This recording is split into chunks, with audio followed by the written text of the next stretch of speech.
BJP और कांग्रेस ने आपके घोषणा पत्र पर ली चुटकी। कहा, ऐसे घोषणा पत्र लाकर सिर्फ 49 दिन चल सकती है सरकार।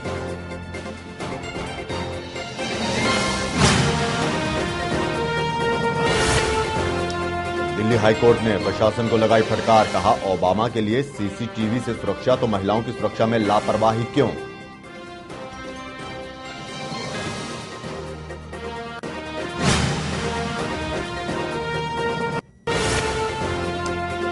भारत की इंटरकॉन्टिनेंटल मिसाइल अग्नि 5 का परीक्षण हुआ सफल। 5000 किलोमीटर दूर तक कर सकती है मार।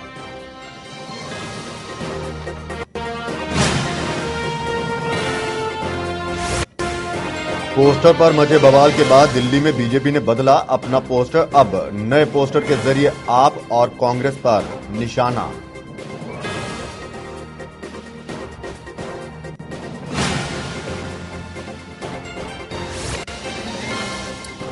और सुजाता सिंह ने हटाए जाने के बाद दर्द बयां करते हुए कहा, सरकार ने प्रतिष्ठा को पहुंचाया है नुकसान।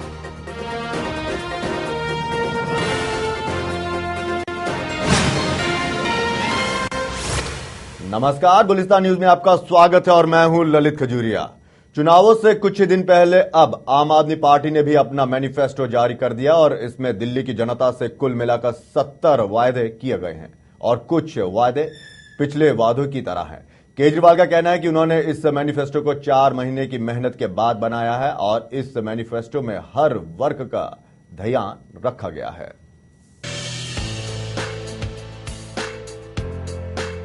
आम आदमी पार्टी ने अपना घोषणा पत्र जारी कर दिया है। आम आदमी पार्टी के संयोजक अरविंद केजरीवाल ने कहा कि ये मैनिफेस्टो हमारे लिए गीता, बाइबल, कुरान की तरह है और अगले 5 साल आम आदमी पार्टी क्या करेगी उसके लिए ये मैनिफेस्टो हमें गाइड करेगा। इस ऐलान के साथ केजरीवाल ने बीजेपी पर घोषणा पत्र न लाने के लिए निशाना साधा।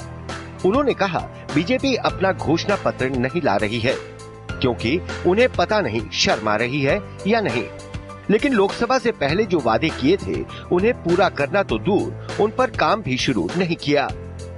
केजरीवाल ने बताया कि उनका मैनिफेस्टो 4 महीने की बहुत बड़ी टीम की मेहनत का नतीजा है, जिसकी अध्यक्षता आशीष खेतान ने की थी।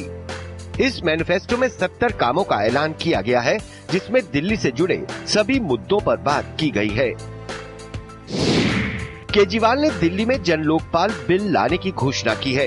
हालांकि केजरीवाल ने पहले सीएम की कुर्सी से इस्तीफा भी लोकपाल बिल को लेकर ही दिया था, लेकिन अब केजरीवाल फिर से लोकपाल का वायदा कर रहे हैं।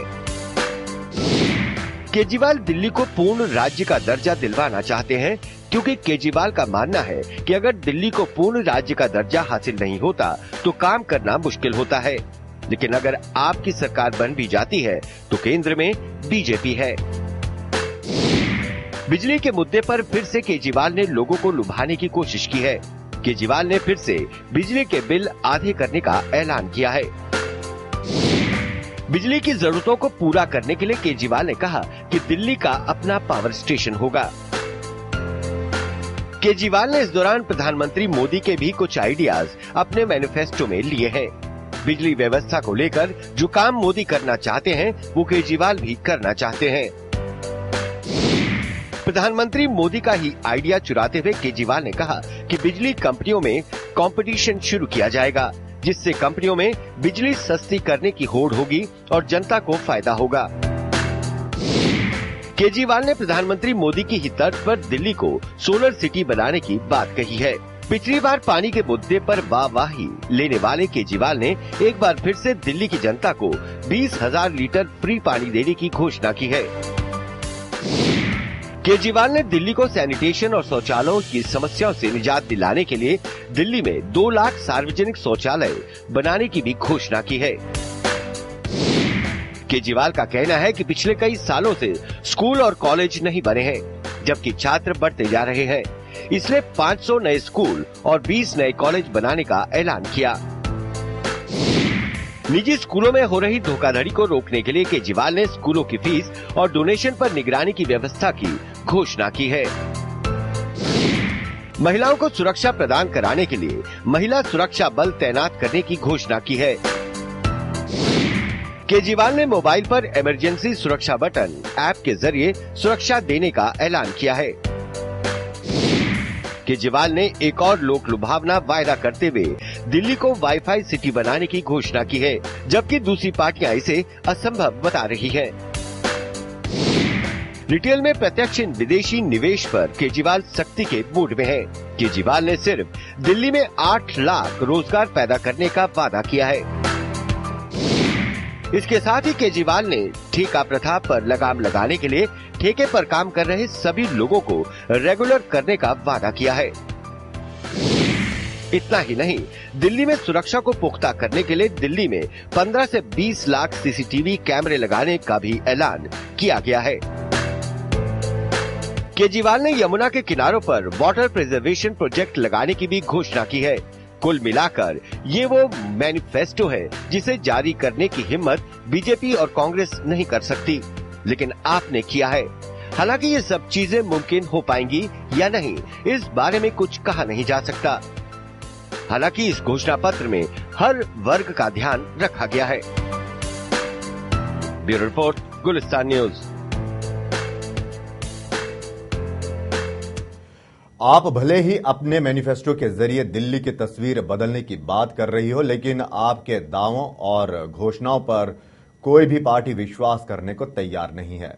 जहां एक तरफ बीजेपी से झूठ का पुलिंदा बता रही है, तो वहीं कांग्रेस का कहना है कि बिना प्लान के इन वादों का कोई फायदा नहीं, क्योंकि घोषणाओं को पूरा करने के लिए बजट चाहिए होता है। वहीं बीजेपी ने यह कहते हुए निशाना साधा है कि केजरीवाल के दावों पर यकीन नहीं किया जा सकता, क्योंकि वो केजरीवाल हैं, मोदी नहीं।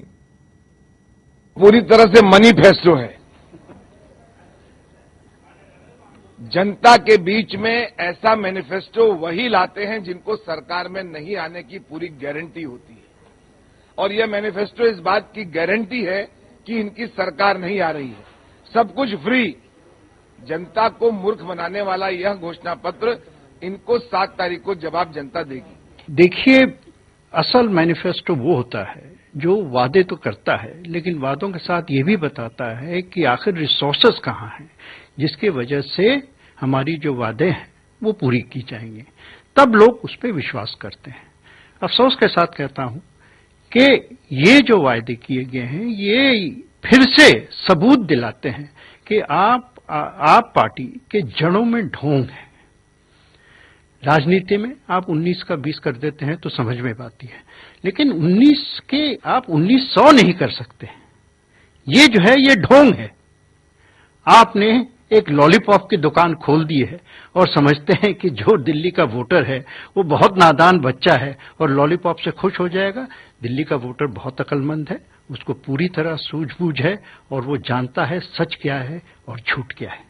सर, दिल्ली को ये जानते नहीं, दिल्ली को पहचानते नहीं, उनकी समस्या को जानते नहीं, तो इसे मैं झूठ की संज्ञा दे सकता हूं। इसे मैं बिल्कुल ये कह सकता हूं कि ये कोई इनको मालूम नहीं कि दिल्ली के बारे में हमें क्या करना है, और बिल्कुल जो भी बातें उसके अंदर लिखी हैं उसको ये किसी सूरत में पूरा नहीं कर सकते। और ना इनको जब हमने मौका दिया था उस समय ये छोड़ के भागना बेहतर समझे बनिस्बत उन वायदों को पूरा करने के। इसमें से कुछ वायदे मैं आपको गिनवा भी सकता हूं। जब इन्होंने कहा था कि हम 1000 हॉस्पिटल बनाएंगे, स्कूल बनाएंगे, 500 हॉस्पिटल बनाएंगे, आपने पानी फ्री देंगे, हम बिजली आदि करेंगे, उस समय नहीं कहा था 400 यूनिट तक करेंगे। सवाल यह है कि जब आप कोई डिबेट करते हैं, डिस्कशन करते हैं, तो हम ये कहते हैं कि हमारा इतना दिल्ली का बजट है, उस बजट का इतना इतना हिस्सा कांग्रेस इन परसेंटेज के हिसाब से खर्च करती थी, वो हम बदल देंगे। आप बदलिए। अगर हम ये कहते हैं हम सड़क बना रहे हैं, 20% सड़क में है, 20% सोशल वेलफेयर स्कीम में है, तो आप उस परसेंटेज को कम ज्यादा करके दिखाओ। आम आदमी पार्टी का मैनिफेस्टो पूरी तरह से झूठ का एक पिटारा होता है, वो फिर से आ गया है। लोग अच्छी तरह समझ सकते हैं। इनका जो नारा है, जो भी कहेंगे उसका उद्देश्य यही है कि ये सरकार 49-50 दिन तक चल सकती है, उसके बाद फिर से ये कुछ ऐसा करेंगे जिससे दिल्ली डिस्टर्ब हो। इनके इस झूठ के पिटारे से दिल्ली को सावधान रहना है। आम आदमी पार्टी ने पिछली बार जब मैनिफेस्टो जारी किया था तो वादों को पूरा करने की एक डेडलाइन भी तय की थी, लेकिन इस बार उन्होंने कोई डेडलाइन नहीं दी है। इस बारे में आम आदमी पार्टी का तर्क है कि डेडलाइन देना व्यवहारिक नहीं है, जबकि आप नेता अपने मैनिफेस्टो को एक बैलेंस्ड एंड प्रैक्टिकल मैनिफेस्टो बता रहे हैं, लेकिन ये नहीं बता रहे हैं कि ये वायदे कितने दिनों में पूरे हो पाएंगे। आम आदमी पार्टी ने पिछले 3-4 महीनों में दिल्ली डायलॉग की प्रक्रिया के माध्यम से पहली बार एक ऐसा मैनिफेस्टो इवॉल्व किया है जो कि दिल्ली की जनता से संवाद करके बनाया गया है। पहली बार एक ऐसा मैनिफेस्टो है जिसके अंदर कोई पार्टी पूरा तसल्ली से, पूरे विस्तार से ब्लूप्रिंट देने को तैयार है। पहली बार एक मैनिफेस्टो है जो दिल्ली की लगभग हर समस्या के बारे में जनता के पास अपनी योजना रख रहा है। समयबद्ध होने में हमने सोचा है कि हम जल्द से जल्द करेंगे। हमने ये भी पाया कि जो हर चीज की समय सीमा देना कई बार व्यवहारिक नहीं होता, लेकिन हमने वायदा किया है जनता से कि हम इन सारी चीजों को जल्द से जल्द करेंगे। पहली बात तो ये मैनिफेस्टो आम आदमी पार्टी का नहीं है, दिल्ली की जनता का मैनिफेस्टो है। आपको भी पता है कि दिल्ली डायलॉग के जरिए एक जो नई अनोखी शुरुआत थी आम आदमी पार्टी की कि अब मैनिफेस्टो बंद कमरे में नहीं बनेगा कि 4 लोग बैठ गए और कह दिया कि ये हमारा विजन डॉक्यूमेंट है। अब मैनिफेस्टो जनता के बीच में जाकर, जनता के बीच में सभाएं करके जनता बनाएगी मैनिफेस्टो।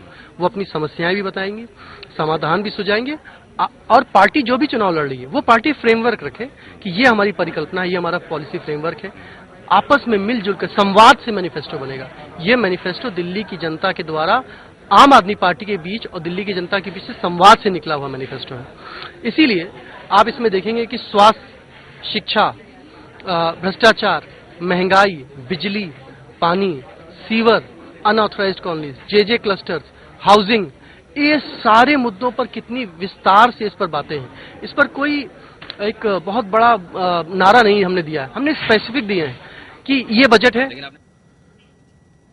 ओबामा का भारत दौरा कब से खत्म हो गया, लेकिन उसके आफ्टर इफेक्ट्स अभी तक नजर आ रहे हैं। ओबामा के दौरे के दौरान दिल्ली में लगाए गए 15,000 सीसीटीवी कैमरों को हटाए जाने पर हाईकोर्ट ने प्रशासन को जबरदस्त फटकार लगाई है। कोर्ट ने कहा है कि जब ओबामा की सुरक्षा के लिए कैमरे लगाए जा सकते हैं तो दिल्ली की महिलाओं की सुरक्षा के लिए कैमरे क्यों नहीं लगाए जा सकते।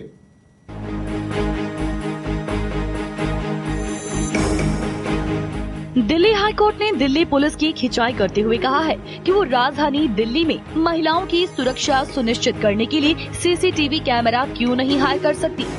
अदालत ने इस मामले में पुलिस से एक रिपोर्ट पेश करने को कहा है। हाईकोर्ट ने कहा है कि अगर सरकार किसी और देश के मुखिया के विजिट के दौरान कैमरा लगा सकती है तो देश की महिलाओं की सुरक्षा के लिए ऐसा क्यों नहीं हो सकता। मामले की सुनवाई के दौरान एडिशनल सॉलिसिटर ने कोर्ट को बताया है कि अमेरिका के राष्ट्रपति बराक ओबामा की सुरक्षा और सर्विलेंस रखने के लिए राजधानी दिल्ली में सीसीटीवी कैमरा हायर करके लगाए गए थे। उन्होंने कोर्ट को बताया कि गणतंत्र दिवस के मौके पर 850 कैमरे लगाए गए थे। पिटिशनर का कहना था कि 15,000 कैमरे लगाए गए थे, लेकिन 850 कैमरे गणतंत्र दिवस के मौके पर लगाए गए थे। ओबामा इस मौके पर चीफ गेस्ट थे। ये कैमरे रेंट पर लिए गए थे और ये किसी और की प्रॉपर्टी थी और उसे हायर किया गया था। हालांकि कोर्ट इस दलील से संतुष्ट नहीं हुई और कोर्ट ने टिप्पणी करते हुए कहा कि अगर सरकार एक शख्स के लिए सीसीटीवी कैमरे लगाती है तो हजारों और लाखों महिलाओं की सुरक्षा के लिए ये कैमरे आखिर क्यों नहीं लगाए जा सकते। अदालत ने आउटर दिल्ली में क्राइम के ग्राफ में होने वाले इजाफे पर चिंता जाहिर की। अदालत ने दिल्ली पुलिस से कहा कि वो दिल्ली में महिलाओं की सुरक्षा सुनिश्चित करने के लिए राजधानी दिल्ली में सीसीटीवी कैमरा लगाए जाने के एक्शन प्लान लेकर आए। कल अखबारों में छपे बीजेपी के एक कार्टून से पार्टी का शीर्ष नेतृत्व नाराज है। इस कार्टून में आम आदमी पार्टी के नेता अरविंद केजरीवाल पर व्यक्तिगत हमला किया गया था और समाजसेवी अन्ना हजारे की तस्वीर पर माला पहनाते हुए दिखाया गया था।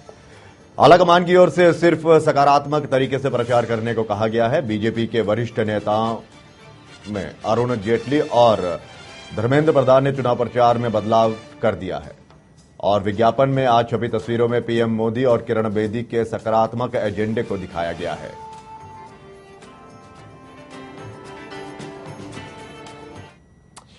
दिल्ली में तमाम पार्टियां बेशक ईमानदारी और साफ सुथरी राजनीति की दुहाई देती फिर रही हो, लेकिन हाल ही में आई एक रिपोर्ट में साफ हुआ है कि दिल्ली में 117 दागदार उम्मीदवार चुनावी मैदान में हैं।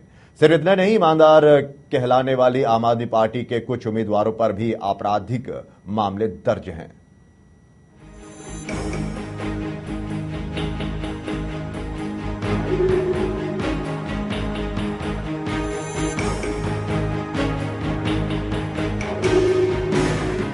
दिल्ली की राजनीति इन दिनों जितनी गंदी होती जा रही है, वही उम्मीदवारों की लिस्ट भी उतनी ही दागदार है।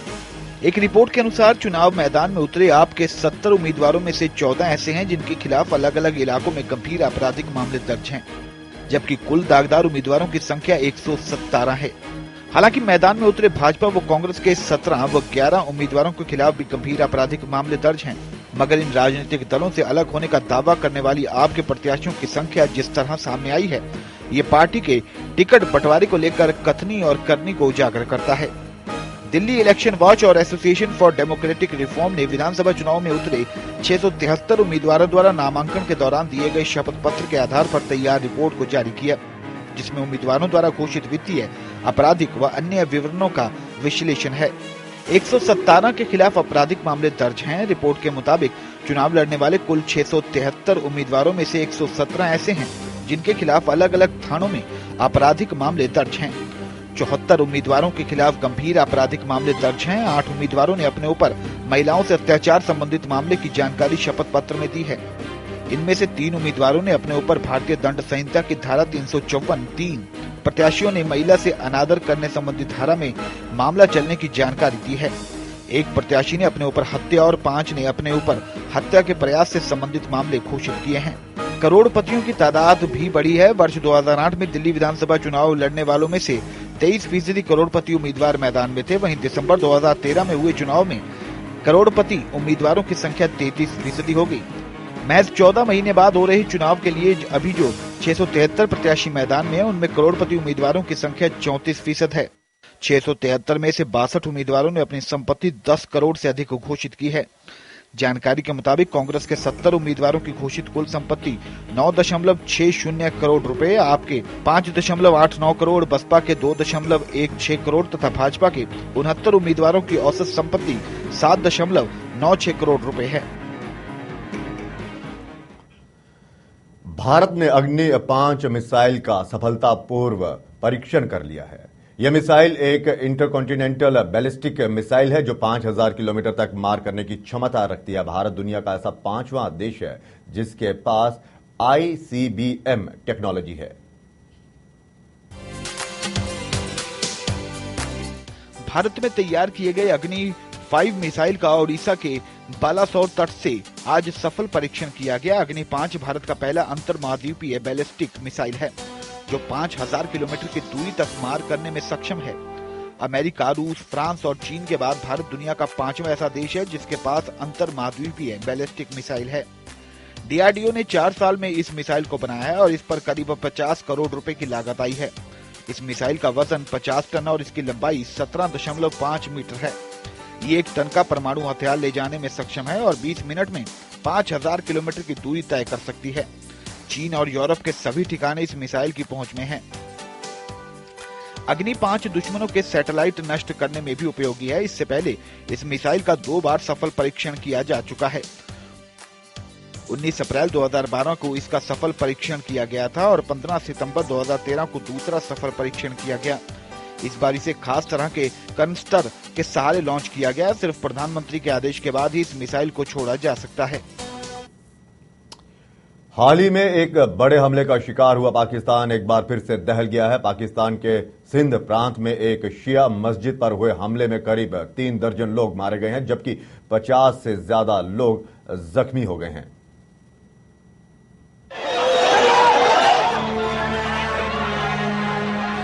पाकिस्तान के सिंध प्रांत में शुक्रवार को अल्पसंख्यक शिया समुदाय की एक मस्जिद में जोरदार बम धमाका हुआ।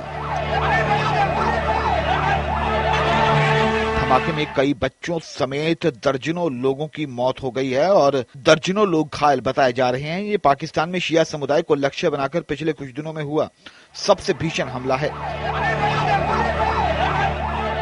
बम धमाके में शिकारपुर के लखीदार क्षेत्र स्थित शिया मुस्लिम इमामबाड़े की छत ढह गई।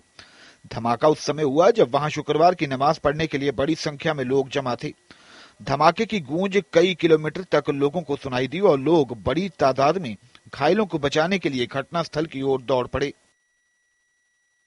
मलबे से बड़ी संख्या में घायलों को निकाला गया है। कई घायलों की हालत बेहद गंभीर है। वरिष्ठ पुलिस अधिकारी ने बताया कि इमामबाड़े में हुआ धमाका बहुत शक्तिशाली था। इसे रिमोट से नियंत्रित किया गया था। धमाका इतना जोरदार था कि अस्थायी इमारत की छत तुरंत ढह गई, जिससे कई लोगों की मौत हो गई। कुछ निजी चैनलों का कहना है कि आत्मघाती हमला हो सकता है। जियो टीवी ने शिकारपुर के डीआईजी रखियो मिरानी के हवाले से बताया कि एक व्यक्ति इमामबाड़े में कोई उपकरण लेकर आया और इससे विस्फोट किया। हमले की जिम्मेदारी सुन्नी मुस्लिमों के आतंकी संगठन जन्नतुल्लाह ने ली है। उसके प्रवक्ता फहद मरवात ने कहा है कि हमारा लक्ष्य शिया है, क्योंकि वे हमारे दुश्मन हैं। इस समूह ने पिछले साल खुद को तालिबान से अलग करके इस्लामिक स्टेट के साथ जुड़ने की घोषणा की थी। नाबालिग से दुष्कर्म के आरोपों में घिरे आसाराम बापू की मुश्किलें और बढ़ सकती हैं, क्योंकि इस केस में गवाह रहे अखिल गुप्ता की हत्या के बाद उसके परिवार वालों ने आसाराम की बेटी पर इस हत्या का शक जताया है, जिसके बाद अब पुलिस को अपनी जांच का दायरा बढ़ाना पड़ सकता है। अगर शक सही हुआ तो आसाराम की तरह उनकी बेटी भी कानून के शिकंजे में आ सकती है।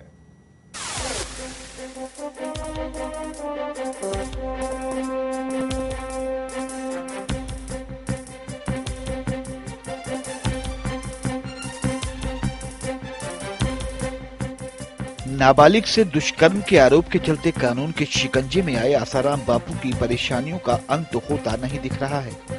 जहां पुलिस के मजबूत केस के चलते आसाराम को अभी तक जमानत नहीं मिली है, वहीं इस मामले में एक के बाद एक गवाहों की हत्या के मामले में भी आसाराम और उनके परिवार वालों की ओर ही शक की सुई घूम रही है।